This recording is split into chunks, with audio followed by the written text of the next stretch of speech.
তার শিশু কি প্রয়োজন, সাথে সাথে মা সেটা পূর্ণ করে দেয়। ভদ্র গোবিন্দ বলেছে শিশু বলা হোক, তুমি শিশু সম হও। শিশু যেমন শুধু মাকে কাছে পাওয়ার জন্য কাঁদে, তুমি আমাকে পাওয়ার জন্য শুধু রাখো, আমার কাছে কি চাওয়ার নেই, শুধু আমাকে বলো। যেমন শিশুর কাছে মা আসলে সমস্ত দুঃখ চলে যায়, তুমি যদি আমার কৃপা লাভ করতে পারো, তোমার সমস্ত দুঃখ ধৈর্যতারে গ্রহণ করবো। রাহাগোবিন্দ ব্রহ্মানন্দে হইব। সমস্ত দুঃখ ধৈর্যতার কষ্ট যা আছে সব আমাকে দিয়ে দাও।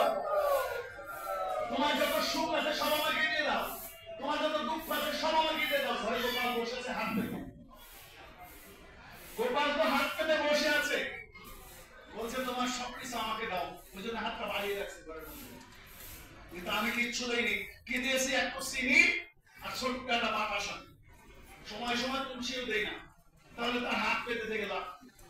কাজে গোবিন্দ বলেছে সবকিছু করো, কিন্তু আমাকে স্মরণ রেখে করো, আমাকে চিন্তা করে করো, কিন্তু মোহগ্রস্ত হইও না।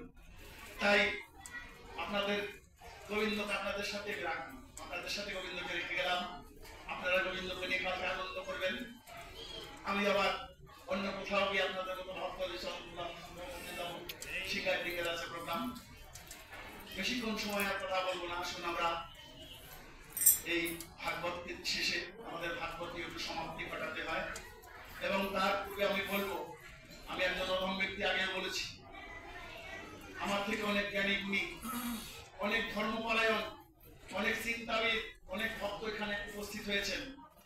আমি তাদের সামনে যে কথাগুলো বলেছি, আমার সেই কথাগুলোর শব্দচয়ন, শব্দের প্রয়োগ এবং শব্দের ব্যবহার যদি কোনো ভুল ত্রুটি হয়ে থাকে, সবার কাছে আমি ক্ষমা চেয়ে নিচ্ছি, আমাকে ক্ষমা করে দেবেন।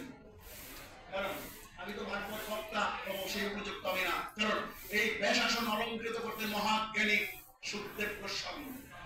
কাজেই কোথায় সুখদেব গোস্বামী আর কোথায় আমি?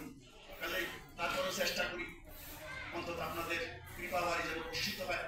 যদি মাঝে মাঝে একটু বৈষ্ণবের চরণগুলা পাই, সেটা তো আমাদের জন্য মঙ্গল, তাই না? আসুন আমরা আজকের এই ভাগবত খানি গোবিন্দের কৃপা গোবিন্দের কাছে রেখে দেব এবং আপনাদের মায়েদের কোলে আমার কৃষ্ণকে রেখে গেলাম।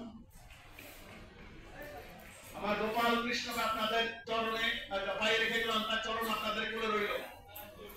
আগামী কয়েকদিন যে কদিন আছে, ঠিক আপনারা যখন শ্রবণ করতে আসবেন, পাঠকের সামনে বলবেন গোপালকে আমার কোলে রেখে গেছে, না আমার গোপালকে নামিয়ে দিলাম, গোপালই লাগবে।